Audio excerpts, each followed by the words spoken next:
Hello everyone, I'm Keith Hutchings from the Comfortable Home Project, and I'm here today in Greg's Fremantle house. It's designed by an architect but built as owner builders. I first saw this house 4 years ago when it was just being finished on Sustainable House Day, and this place is just magnificent. I can't wait to show it to you. I think you're going to really love this beautiful home.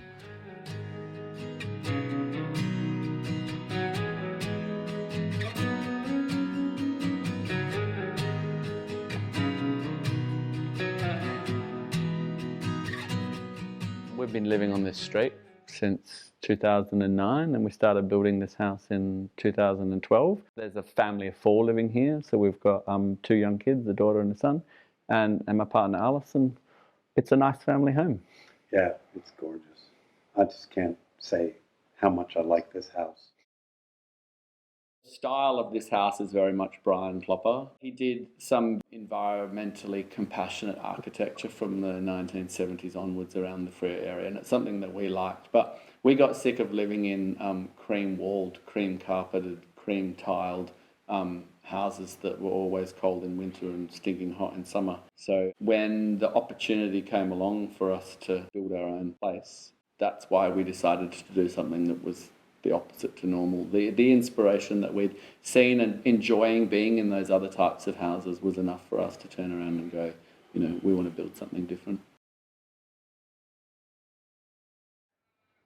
Greg, we've got the doors open, and this is really where you see the features of this house, because as a social space, it's incredible.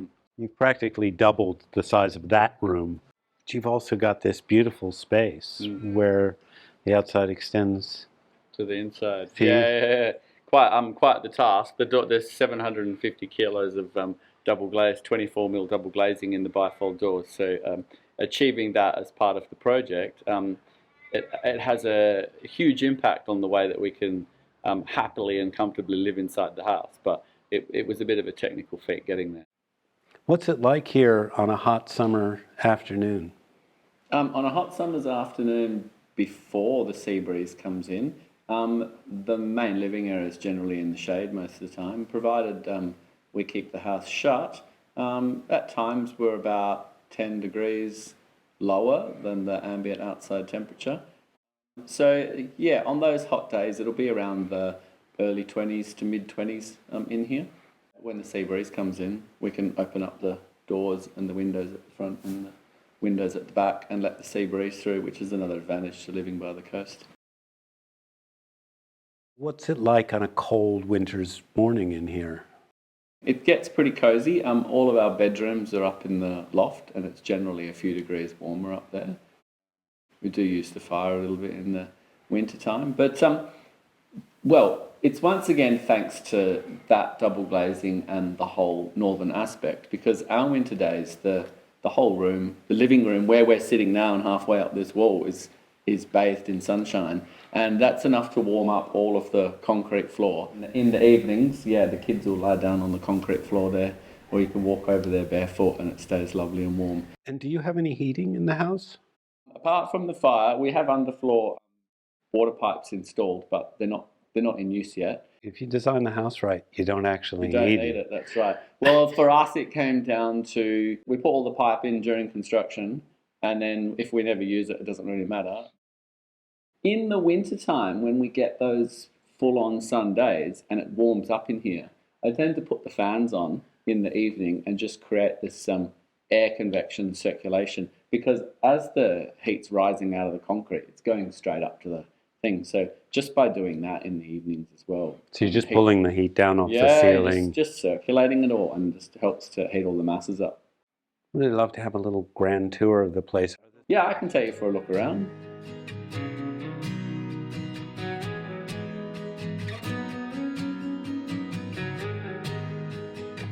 One of the things we wanted to do when we were making our own concrete floor is we wanted a brass feature in there. This is our latitude and longitude of the exact position of our house. And this is Alice's handwriting here, and that's my handwriting over there.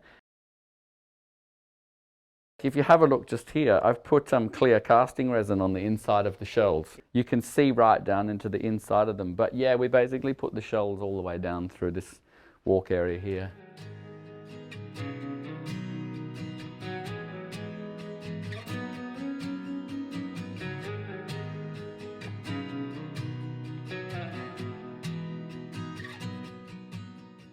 Greg, you've gone for an open plan living, but your children are little now.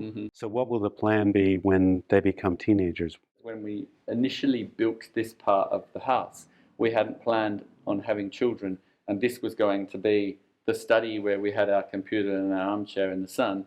As a result, it's turned into the kids' bedroom, and after living in here for a few years, we decided that a bunk bed was the solution to the problem that we had in the kids living in this space. So I went and built the bunk beds. This is a beautiful piece of furniture that you've got here, built in your workshop downstairs. So yeah. But you can lift up and pull the drawer out and lower this end down, so you can access the bed and make the bed and everything, and then with the mattress on it, and then you push the drawer back in. There is an extra area of the house which we're using as a short stay or renting out at the moment, which the kids can live in when they become teenagers. I guess it's entirely up to them when that happens.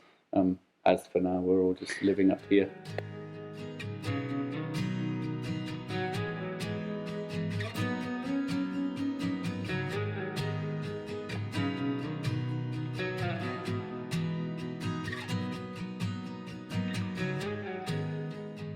Greg, this is another one of those little amazing details that you've got to show us your... So when we built the bathroom, instead of putting an extraction fan in, we decided to cover the shower with the glass atrium there and put a roof skylight in just above the shower, so you can open it up like that, let all the steam out, don't need a fan. That's kind of nice, it's showering on the outside.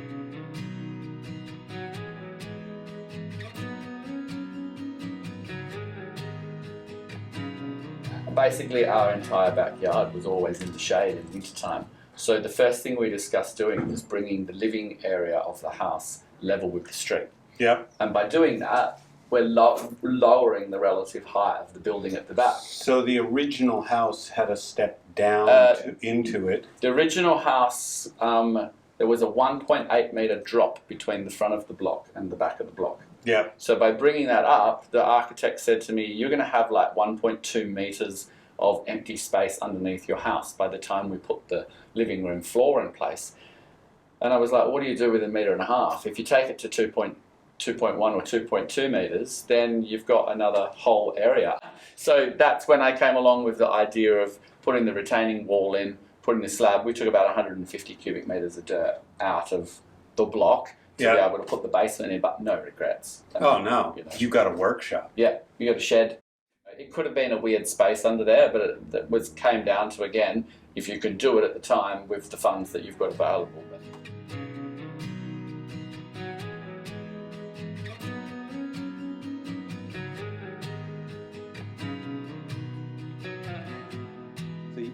Greg, you talked about the planning process for this. So how long did that take? From when we initially went out shopping for a builder and like, let's start this process, right through to when we got our planning approval and our set of working drawings, was about 12 months. And then the build process? What eventuated was a 6-year project. Right, yeah. I have this equation that it's time, money, and quality. Yeah. And you have these three things where they're basically working together on a sliding scale. If you want it done quicker, it's going to cost you more. Quality is going to be less. If you want the quality, it might cost you less, but the time's going to be a lot more. So as we were going through the project, the quality of the work that we were getting was way beyond what we were expecting as the learning process went. So we're kind of like, well, if we tried to do this in 12 months, you wouldn't end up with the same result. So the timeline just went. If you're adding solar panels, evacuated tubes, solar hot water, underfloor heating, double glazing, they're all adding to the price of the construction, right?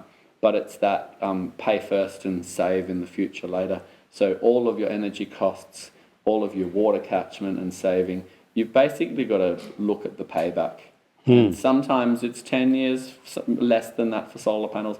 Sometimes a rainwater tank might take 30 years to pay it off. But at the end of the day, the money that you put into building the house initially is all of that money in the future that you would end up paying otherwise. Yeah, that's the thing with these houses is once you've been in a house like this, you really don't want to go back to beige. Yeah, that's right. A house is like a personality. Everyone's different.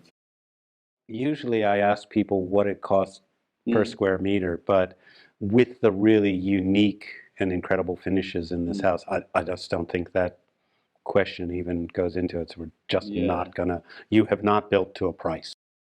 Owner builders generally save themselves about 28 or 30. 28% is the figure that's banded around the place. But you don't actually save 20%, you actually just get a product that's 40 to 50% better than the product you would get if you got somebody else to build it.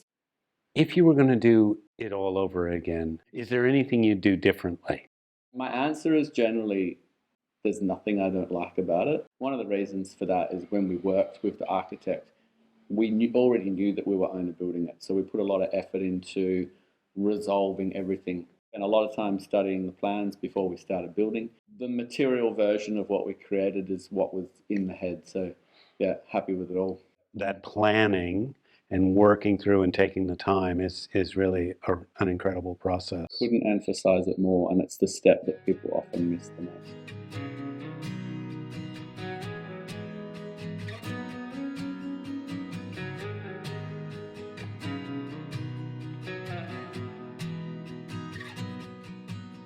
I love this place. I've loved it since I first came to look at it. It's big, it's open. They've used the space so well. It's full of air flowing through it to just flush that heat out. It's warm in the winter with the sun streaming in through those big windows. And you know, the thing I really noticed being outside is it's so quiet in there. This is a fabulous house and so much attention to detail and beautiful details. I hope you've enjoyed this look around as much as I have. I'm Keith Hutchings. This has been the Comfortable Home Project, and thanks for watching, and I'll look forward to seeing you again soon.